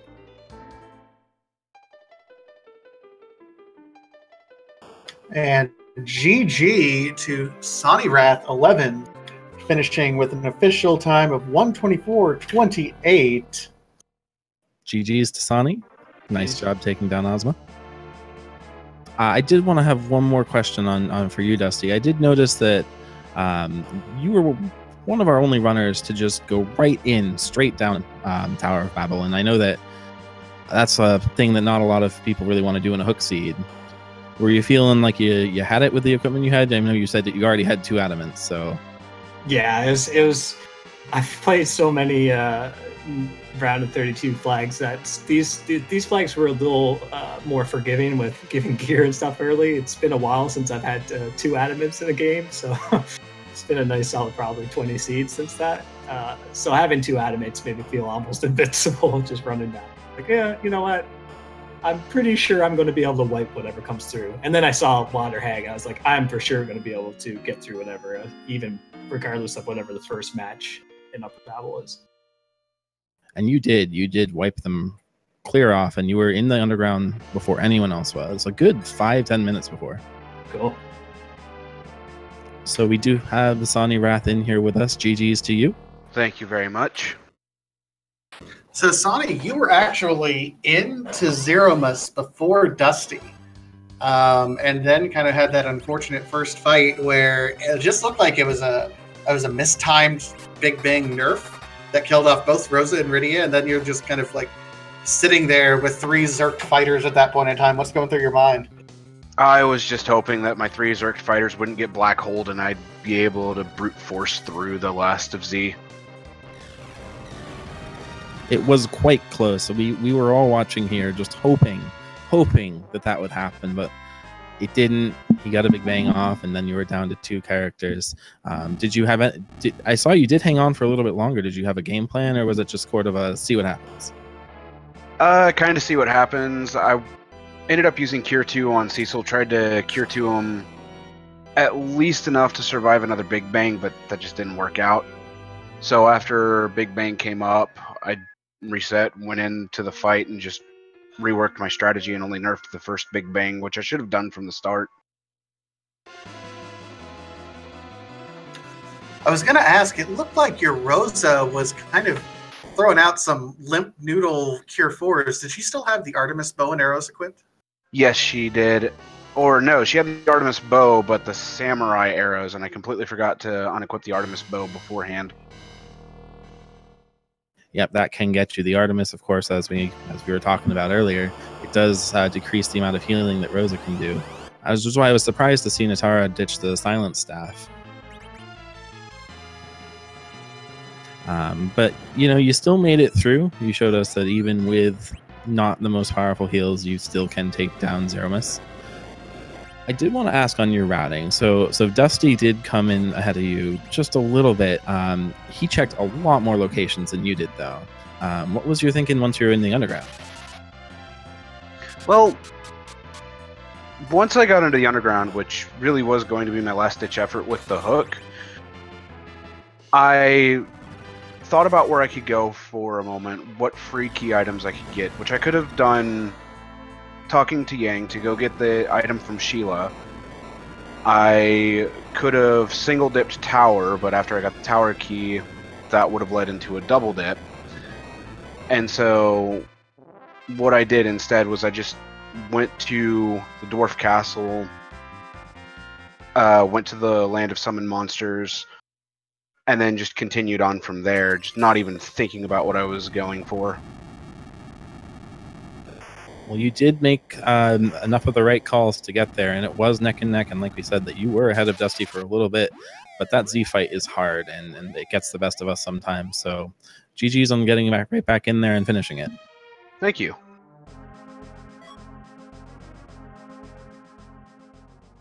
Sonny, how long have you been playing FF4 Free Enterprise? I know Dusty's been around for at least a little bit, and he's in our round of 32, but I haven't seen you play a whole lot of Seeds. How long have you been in this? A month and a half, approximately. That's very good. Yeah, I mean, even with this set of flags, you're right there in the hunt. You're going to be scary to deal with a little bit. So, GG to you, sir. Thank you. One thing I will say I feel gives an upper edge in this is actually running vanilla FF4. I run that as well, so I feel that my knowledge in that can translate over to this, though a lot of the mechanics won't apply the same way. But just knowing the bosses, HPs, stat values, things like that at wherever they might be, definitely helps a lot. Yeah, that vanilla knowledge definitely can help out with a lot of different things, and just knowing what to expect. And it's something that when I personally started playing, I didn't have any vanilla knowledge, and picking it up, you do pick it up fairly quickly. So I'm amazed to see what you've done in already a month and a half. I appreciate it. Thank you. And I'm sure that next time we do another league or tournament, you'll be right there in the front, right? I will be in that league for sure. Very good. Speaking of the league, Dusty, are you still with us? Yeah. When is your next league match? That's going to be on Sunday at 1:30 Eastern Time. Very good. This is quite the exciting weekend here in Free Enterprise World. We've got one league match tonight at 10 p.m. Let me just see who's in that one. That's going to be Nightdew, Silverfire, Kirchind, and Demarin. And that's going to be over at RPG Limit Break. If you liked what you saw here, and this was a very, very well played on all of our runners' part here, definitely give that a look. That's going to be slightly different flags, but it's going to be great blast. Great fun. Yeah, it's just kind of a great weekend for Free Enterprise as well. In addition to the race tonight, tomorrow night, we're going to have simultaneous races going on. At 9 o'clock Eastern, we're going to have Big Dunka, Kirchin, Mr. Ubik, and Muppets in Space over at 9 o'clock on RPG Limit Break. And then immediately at 9:30, so, multi-twitch this, folks, over on Speed Gaming, we're going to have Fred Coughlin, Scratch Dragon, Sione, and Ravlin also going. So that's going to make for an exciting Saturday evening. Just order in pizza. That's all you need. Oh, yeah. Order in, sit down in front of your computer, put it on the big screen, put the other one on your phone, and just sit down and watch some excellent Final Fantasy IV Free Enterprise. 1 match tonight, 2 matches tomorrow, and then on Sunday, 3 matches. I told you yours was better. It's I'm extra. What can I say? But yeah, on Sunday we have 3 matches. At 1:30 on Sunday is Dusty Griff, as we mentioned, El Magus, Kobahi, and Penguinator. That's going to be a very good match right there. At looks like 7 o'clock Eastern over on Randomania, it's going to be Nightdew, Rivers McCown, Obda Jr., and Chukasura. And then at 8 o'clock Eastern, we're going to have Dragon Darch, Ravlin, Z-Man, and who's that some last scrub. person? I don't know. He's some scrub, I think. Someone named Vatasia, I think is how you pronounce that. I don't know who that is, but whoever it is, I'm sure that Z-Man, Ravlin, and Dragon Dark will give him a run for his money. He'll be last place for sure. But he'll have a lot of fun doing it, I'm sure. And that's going to be Sunday at 8 p.m. Eastern on RPG Limit Break.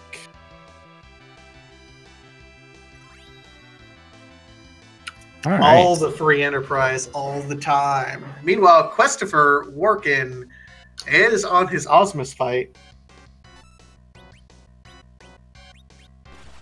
It looks like he's in a little bit better of a position HP-wise than any of our other two finished runners are. He did grind up Rydia up so that Rydia can survive Big Bangs, as she just did. Using the Ashura for healing. Asura? Azura? Yeah, Asura, whatever.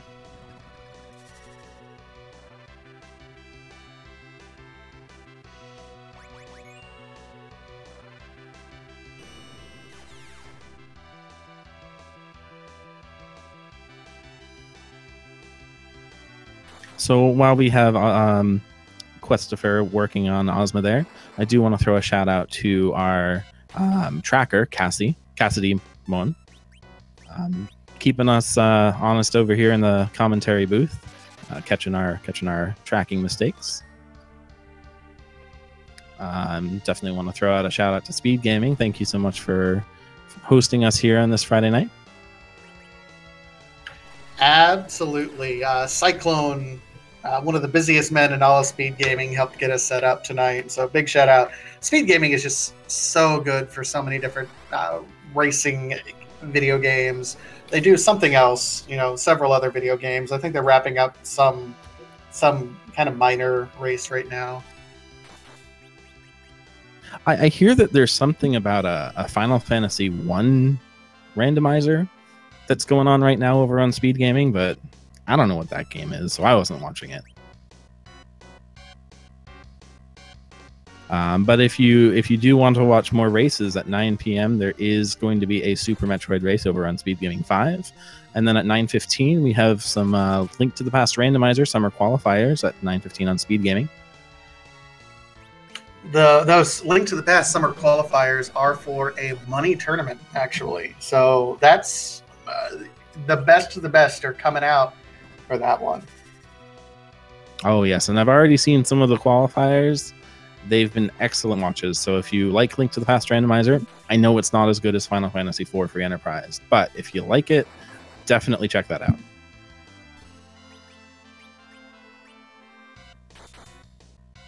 So we can see over there on Christopher's screen, one of the downsides to using the Summon Ashura is that you might get Life 1, and that's just not very helpful. It's really not. I mean, if you have to heal with Asura, fine. Looks like that's a Cure 4 setup, though. Oh, that's a Cure 3, but it's still a nice Cure 3. That Cure 3 might as well be a Cure 4. Yes, if you haven't been watching quite yet, you do want to know that this Zeroma sprite is randomized. Tonight we have Ozma from Final Fantasy IX. As Vitasia and I were talking about earlier, many more of you might know him as the boss in the Weeping City of Salt. I mean, Mach. I'm always salty when I have to do that. Over in FF14.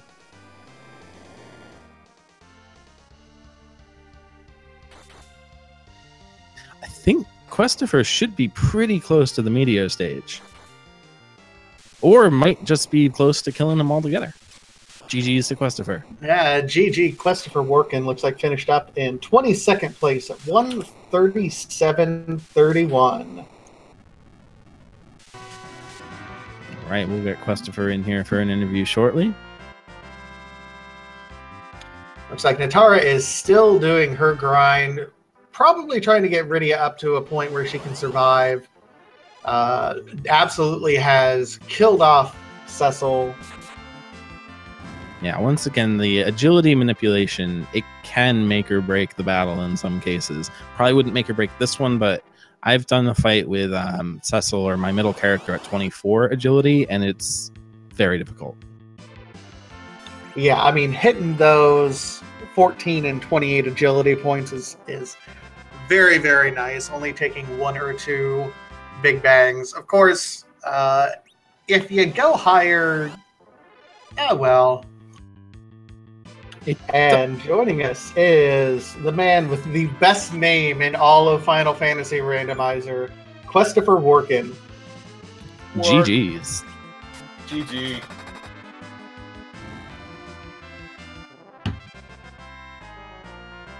Well, how are you feeling after that?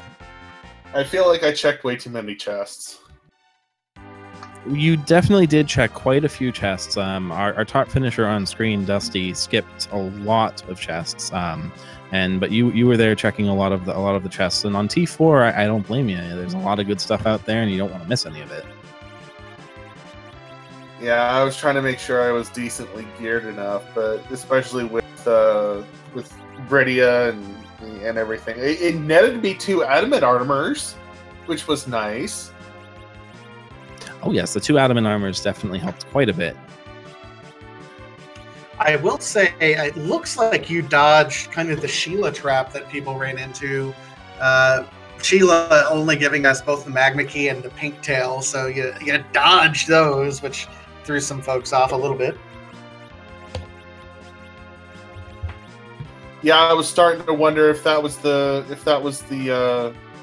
had gone down a rabbit hole and to nowhere, and Sheila was giving out the goods, but Crystal wasn't barren at the end of the rabbit hole.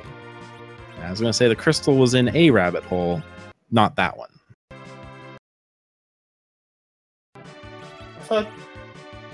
Is my memory that bad where I already forgot where the crystal was? The crystal was behind Baron Key, which you did have to get behind the Tower of Zot Earth Crystal, which was in Feymarch.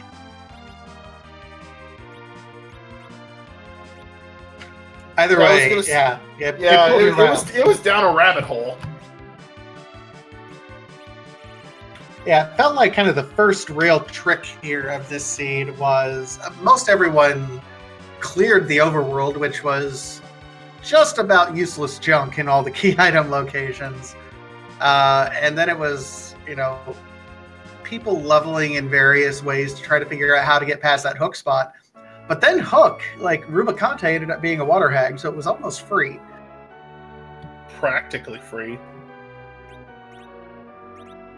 Yeah, that was a very kind Rubicon spot and a very pretty kind spot right before King Queen Evelyn. We did see you get through that, thankfully. What do you usually do when it comes to hook seeds? I don't come across them very often, thankfully. So, I don't have a lot of experience with hook seeds. Usually I clear everything to make sure that it's a hook seed first. It's a poor analogy, and I'll probably get accosted for it, but it's kind of like it's an Aga seed in Link to the Past Randomizer, where you check everything to make sure it's an Aga seed before you go and do Aga. That's a fair comparison, as someone who also does Z3 quite a bit. So I think it's fair. That is pretty fair in whatever this Legend of Zelda thing is.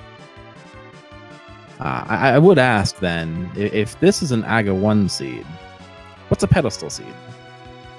17 to 17. Yeah.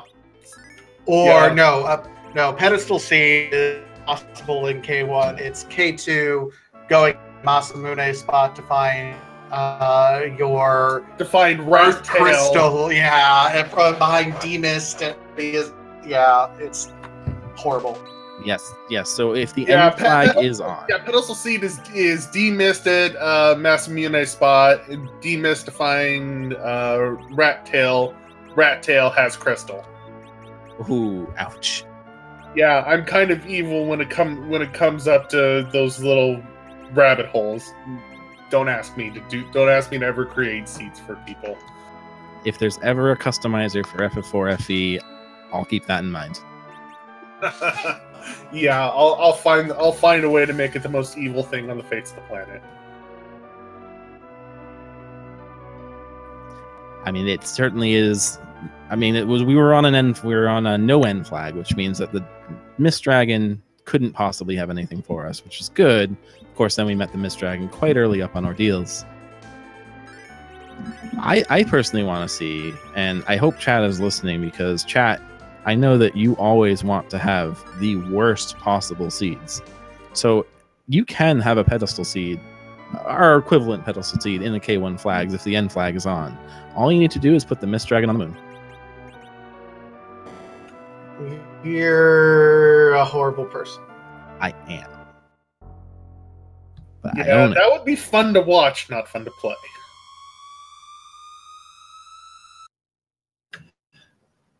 And now that you've spoken, that exists somewhere. No, what would also be really kind of bad is Earth Crystal behind Mist Dragon, or not Earth Crystal, but yeah, Earth Crystal behind Mist Dragon, Mist Dragon at inside the tower, inside Tower of Zot at at the triplet spot.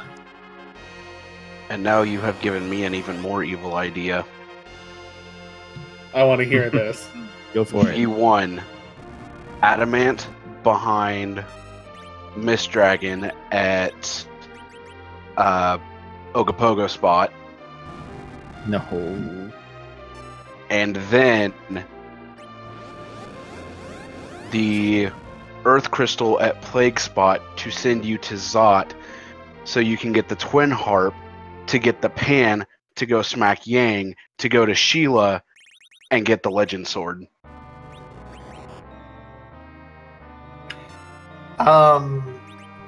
Almost, but both items, but one item and then the item to start the other chain are too close to each other. Can Cyclone, if you're listening, can I get a few people banned from the voice channel, please? Please. See, no. What you have to do is you have to start the chain at Sheila, and then you have to send them back to the moon somewhere Sheila. in the middle. Yeah. Double dip Sheila. Okay, now you're talking. Now we're talking. Now we need a double dip Sheila, double dip Babel. Double dip Tower. Double dip the moon. Or no. Triple dip the moon. Oh, dear Lord. Not sure how you'd set up a triple dip on the moon, but I like it. What have we done? So, my head, Woodface, I'm too sober for this discussion right here. Meanwhile, Natara, yes. So focusing back on our runners, Natara is in her Ozma fight. Osmus. Oh, Natara hasn't finished yet? I need to bring You can do it, Natara. Yes, everyone. I mean, Natara certainly can do it. That's a very healthy HP total on Rydia, but we did see Natara. Ooh, reflect strats. I'm a fan.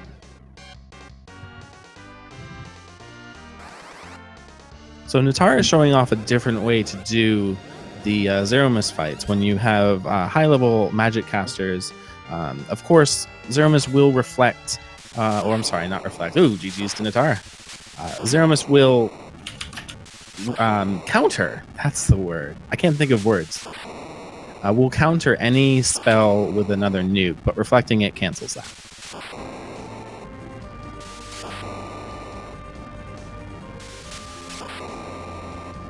yeah, GG Natara. We're gonna get her in here, and there she is. Yeah.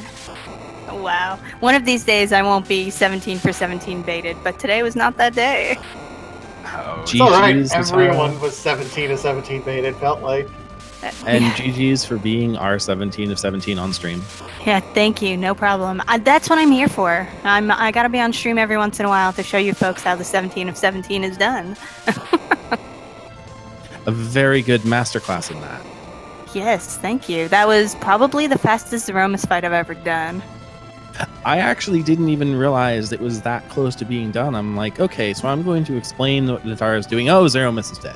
Yeah, me neither. That went really quickly. I knew the strat was good. I wasn't too worried. That's why I just got a few silver apples and whatever.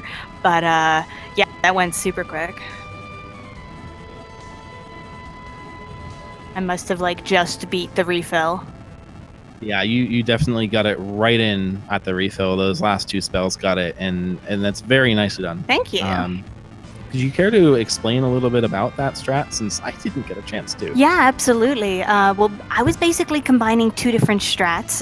One of them is the Berserk strat, where you either cast Berserk on your characters, or if you're lucky to be in a seed that has the Bacchuses, those go through walls, so you can have your characters use them on themselves. And considering I had 3 fighters, that worked really well.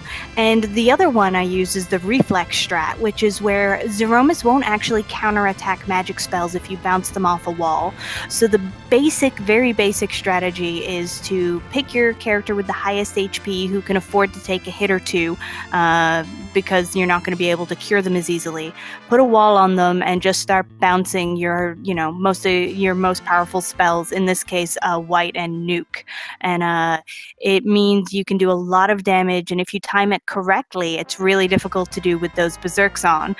You can skip the full life refill that Zeromus kind of does midway, which is supposed to simulate having a lot of HP, but yeah, in this case, it just kills them quickly. It's pretty excellent.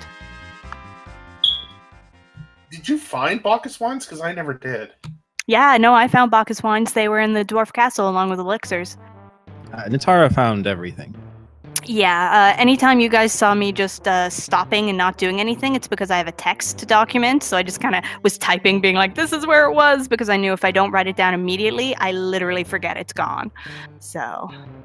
Well, I double-checked Dwarf Castles, and I didn't see Bacchus wines, but then again, I was looking for... Huh, intriguing. Yeah, no, those were, and the Fey March had all the, HP and MP increasing items. Yeah, I remember that. Of course, when I was in Dwarf Castle, I wasn't looking for Bacchus wines, I was looking for coffins, so that might have been why I glossed over them. Yeah, fair. I found the pass really late. I completely missed elixirs in Dwarf Castle, but on the opposite note, I found the pass pretty quickly. Yeah, luckily I found it before I needed it. Yeah, same here. I found it kind of late, but I found it in plenty of time, so it wasn't a huge deal. Yeah, my problem is with hook seeds, it's not that I ever debate going down into the underworld, it's just because you have to go through that top of Babel first, I always want to get like extra levels and make sure I'm powerful enough, and I really just have to stop doing that. I just have to have faith that I can, I have the items I need to kill whatever is there, and just head to it, because, wow, that would have been a super quick seed had I done that. Well, and yeah, you combine that with the fact that it was water hag this time. You didn't even have to level. Yeah. God, because as soon as I hit the underworld, anyways, I did a quick mini grind to make. I was hoping to speed things up by doing that, and I'm sure it sped up my time. But yeah, I got jebaited very badly.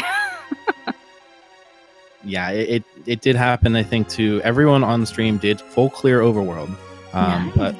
But the difference is that Dusty, who was our first place finisher, didn't really level at all. Just went straight through Babel and, was rewarded for it. Yeah, I've paid in the past for not leveling, so I tend to try and full clear overworld if it's a hook seed. But again, I keep being shown that is not the correct way to do it. Well, it may not be the fastest way. Well, in speed racing, if it's not fast, it's not correct. That's true. Right? I always play on the side of safe, which is why I tend to be one of the slower speedrunners, because I'm like, always safety save, get some levels, which, as most speedrunners know, are terrible advice. But for Randomizer, it helps you finish. Not dying is always going to be faster than dying. Well, Yeah. almost always. Mm-hmm. And actually, on that note, I did notice you were, I believe, our only runner to check Earth Crystal, Troya basements. It gave me my 4th adamant armor, so that was nice. There was a 3rd adamant armor in Troya basement? Oh, yeah. And I got the pink tail, too, so I ended up with 3 from chests and 1 from the pink tail. I was like, frigate, if I'm getting jebaited this bad, I'm getting my adamant armor.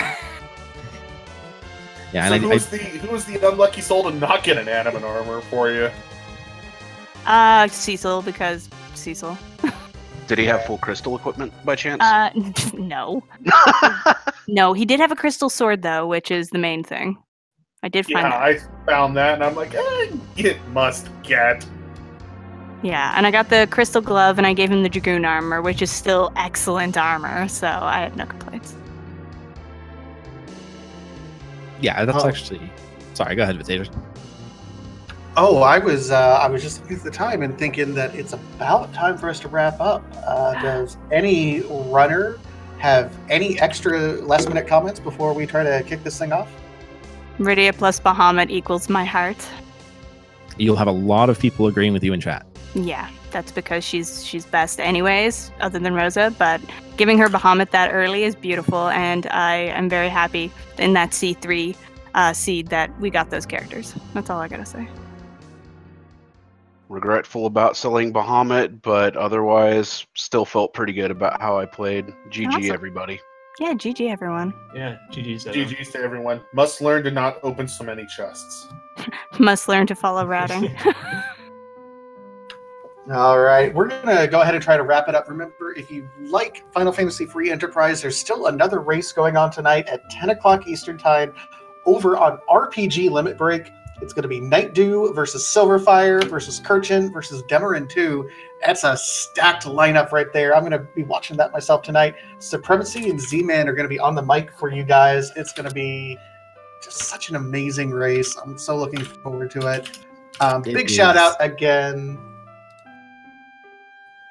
Shout outs are definitely good. Big shout out to all 4 of our runners. Do give them a follow. They put on a great show for us tonight. Big shout out again to our tracker, Cassidy. And shout out to you, Vitasia. Oh, and to you as well, Ova Jam. So happy that we got to comment together. I hope I was easy on you. You were perfectly easy on me. Awesome. Also, a big shout out to Speed Gaming for this host. Go ahead and give Speed Gaming a follow at Speed Gaming 1 through 6. Also, I believe they have French, Spanish, and German speed racing channels now. So if you are a native speaker of any of those, head on over to those as well. That's going to wrap it up for us. Thank you guys, everyone. My name's Ben Vitasia. My name's Ovak Chan, or however you say it. I'm still not sure. And we will catch you guys at the next race. See you next time. Work.